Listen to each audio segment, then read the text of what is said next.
Hi అండి. అందరికీ నమస్తే. నేను మీ ఈశ్వరరావు దాసరి. ఫ్రెండ్స్ మనకి సీఆర్‌పీఎఫ్ ట్రేడ్స్‌మెన్‌కి సంబంధించి మనకి సెకండ్ లిస్టు రిలీజ్ చేశారు కదండీ! Second final list. సో, దానికి సంబంధించిన ఫిజికల్ టెస్ట్ అనేది కంప్లీట్ అయిపోయింది. దానికి సంబంధించిన మెడికల్ కూడా కంప్లీట్ అయిపోయింది. రీమెడికల్ కూడా కంప్లీట్ అయిపోయిందండి. ఎవరికి కూడా మన అన్ని రాష్ట్రాల్లో కూడా ప్రెజెంటు సెకండ్ లిస్ట్‌లో జరుగుతున్న ఫిజికల్ టెస్ట్‌కి సంబంధించివి మెడికల్, రీమెడికల్ మొత్తం కంప్లీట్ అయిపోయిందండి. సో, ఇంకా మనకి లిస్ట్ అనేది అంటే ఎవరైతే ఉద్యోగాలొచ్చాయో ఆ లిస్ట్ అనేది మనకి రావడం ఒక్కటే పెండింగ్ అయితే ఉంది. మిగతా అన్ని ప్రాసెస్ అన్నీ కూడా కంప్లీట్ అయిపోయిందండి. అంటే నిన్నటి వరకు మనకి రీమెడికల్ కొందరికిచ్చారు. సో, రీమెడికల్ అయితే మొత్తం కంప్లీట్‌గా పూర్తి అయితే అయిపోయిందండి. మనం ఇంకా రిజల్ట్ కోసం వెయిటింగ్ తప్ప మిగతా ఇంకేం లేదండి. అన్నీ కూడా కంప్లీట్ అయిపోయాయి. సో, ఇదండి రిజల్ట్ అయితే మనకి మ్యాక్సిమం మనకి డిసెంబర్ మొదటి వారంలో వచ్చే అవకాశం అయితే ఖచ్చితంగా కనిపిస్తున్నాయి. ఎందుకంటే మనకి జనవరిలో ట్రైనింగ్ కాబట్టి మనకి డిసెంబర్ మొదటి వారంలో వచ్చే అవకాశం ఉంది. ఇంకా రోజ్‌గార్ మేళా సంగతైతే నాకు క్లారిటీ లేదండి.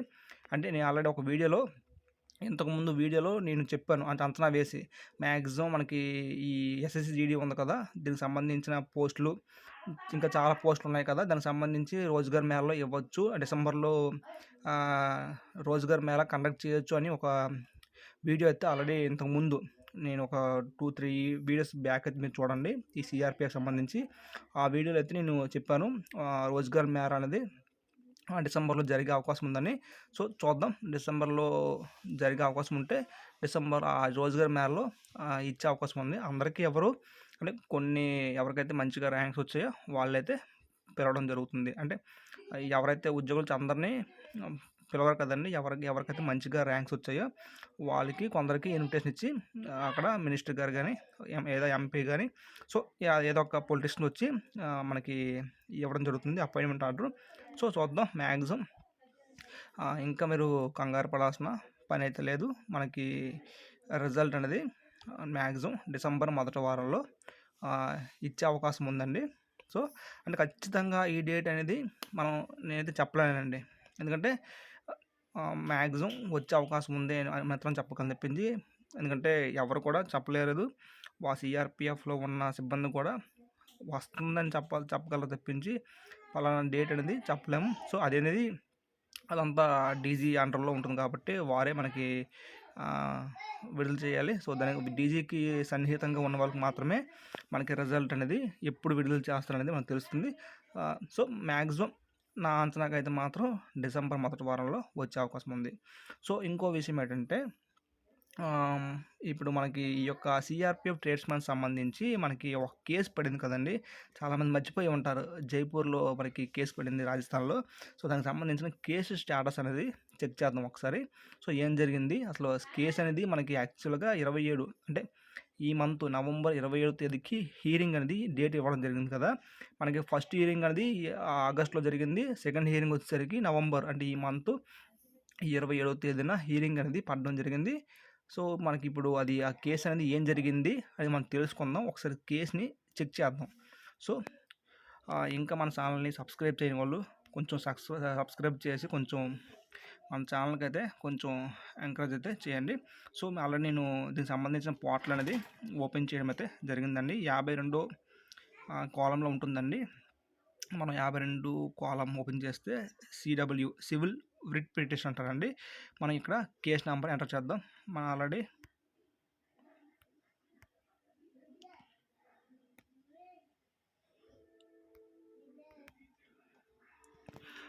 కేస్ నెంబర్ అయితే మనం ఎంటర్ అయితే చేయడం జరిగింది. ఇప్పుడు మనం క్యాప్చాని మనం ఇచ్చుకుందాం.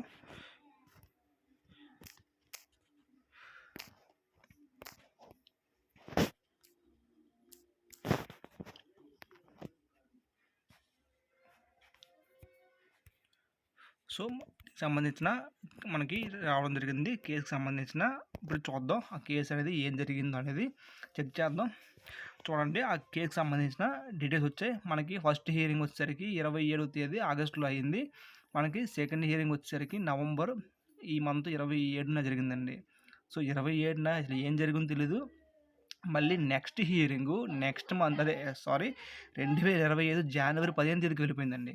చూడండి ఇక్కడ 15వ తేదీ జనవరి 2025 సో, ఈ కేస్ అనేది ఇప్పుడే తేలే అవకాశం అయితే లేదు.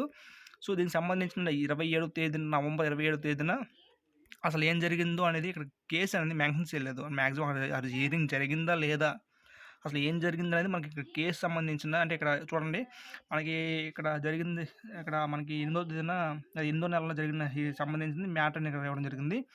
సో, అసలు ఇక్కడ మెన్షన్ చేయలేదండి. 27 నవంబర్ మంత్‌లో ఏం జరిగిందనేది ఇక్కడ మ్యాటర్ అయితే ఇవ్వలేదు. సో, డైరెక్ట్‌గా మనకి హియరింగ్ అనేది నెక్స్ట్ హియరింగ్ అనేది ఆహ్, జనవరి 15 తేదీకి వెళ్ళిపోయింది. సో, ఇది ఫైనల్ హియరింగ్ అవుద్దంటే చెప్పలేం. ఇది నడుస్తూనే ఉంటుంది. సో, మ్యాక్సిమం ఆ ఒక్క పోస్ట్ అనేది మనకి ఏదైతే పెండింగ్ ఉందో ఒక పోస్టు ఎవరైతే కేసు వేశారో ఆ అభ్యర్థి సో, ఆ ఒక్క పోస్ట్ అనేది హోల్డ్‌లో పెట్టడం జరుగుతుంది. ఆ కేసు అనేది ఎప్పుడైతే ఫైనల్ అవుతుందో సో, అది కేసు ఆయన గెలిస్తే మళ్ళీ ఆయనకి ఫిజికల్ కండక్ట్ చేసే అవకాశం ఉంటుంది. ఒకవేళ ఆయన ఓడిపోతే ఆ ఒక్క పోస్ట్ అనేది సో, ఎవరైతే మెరిట్ ఉందో ఆ మెరిట్ అయిన అతనికి ఎవరైతే అభ్యర్థి ఉన్నారో అతనికి ఇచ్చే అవకాశం అయితే ఉందండి. సో, అతను కేసు వేయడం వల్ల ఒక అభ్యర్థికైతే నష్టమైతే వస్తుంది. కోర్టు వ్యవహారం అనేది మనకి త్వరగా తేలదండి. మనం చూస్తున్నాం కదా! ఇప్పటికి మన ఆంధ్రప్రదేశ్‌లో మన హోమ్ గార్డ్స్‌కును కానిస్టేబుల్ రిక్రూట్‌మెంట్‌కి కేసు ఇంకా నడుస్తూనే ఉంది. 2 సంవత్సరాలు నడుస్తూనే ఉంది. సో, కేసు వేయడం అనేది సో, కష్టమే. ఇప్పుడు ఒక పోస్ట్ అనేది ఇప్పుడు హోల్డ్‌లో ఉండిపోద్ది. సో, అది మెరిట్‌లో ఉన్న అభ్యర్థి నష్టపోవాల్సిందే కదా! సో, అది ఇతను గెలుచుకుంటే ప్రాబ్లమ్ లేదు. లేకపోతే ఆయనకి ఒక 2 ఇయర్స్ అంటే మాక్సిమం త్వరగా హియరింగ్ వచ్చేస్తే ప్రాబ్లమ్ లేదు. మనకి 15 తేదీ జనవరికి హియరింగ్ వచ్చేస్తే ప్రాబ్లమ్ లేదు. మళ్ళీ ఇంకా వాయిదాలు వేసుకుంటూ వెళ్ళిందనుకోండి. సో, మనకింకా ఆ ఒక పోస్ట్ అనే వాడికి సర్వీస్ అనేది ఇబ్బంది అయిపోద్ది కదా! అంటే ఎవరికైతే ఇప్పుడు ఒక మెరిట్‌లో ఉన్నవాడికి అక్కడ పోస్ట్ హోల్డ్ పెడతారు కదా! అతనికి ఇబ్బందే కదా! సో, కేసు వేయడం అనేది జెన్యూన్‌గా ఉంటే వేసినా ప్రాబ్లమ్ లేదు. చూద్దాం మరి నెక్స్టు జనవరి 15 తేదీకి కేసు అనేది ఫైనల్ హియరింగ్ అయిపోతే నో ప్రాబ్లమ్. లేకపోతే ఈ కేసు అనేది ఇంకా సంవత్సరాల కొద్దీ నడుస్తూ ఉంటుంది. ఈ యొక్క పోస్ట్ మాత్రం హోల్డ్‌లో పెట్టే అవకాశం అయితే ఉందండి. మిగతా వాళ్ళందరికీ కూడా రిజల్ట్ ఇచ్చే అవకాశం ఉంది. సో, దీనికి సంబంధించిన జైపూర్ రాష్ట్రానికి కూడా రిజల్ట్ ఇచ్చేస్తాడు. ఆ ఒక్క పోస్ట్‌ని హోల్డ్‌లో పెట్టే అవకాశం అయితే ఉందండి. సో, ఇదండి. సో, ఎవరైతే అభ్యర్థులు ఉన్నారో మీరైతే ఇంకా టెన్షన్ పడాల్సిన పని అయితే లేదు. మనకి రిజల్ట్ అనేది ఇచ్చేస్తాడు. మనకి స్పీడ్‌గానే ఉంది. సీఆర్‌పీఎఫ్ అయితే దీనికి సంబంధించిన అన్ని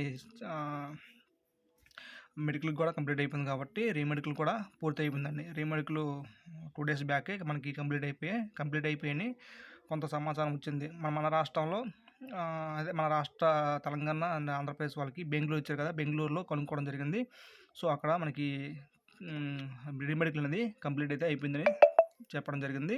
సో, అన్ని రాష్ట్రాల్లో కూడా మనం దీనికి సంబంధించిన మెడికల్ అనేది పూర్తిగా కంప్లీట్ అయిపోయింది. మీ రిజల్ట్ కోసం ఇంకొక 10 రోజులు వెయిట్ చేయండి.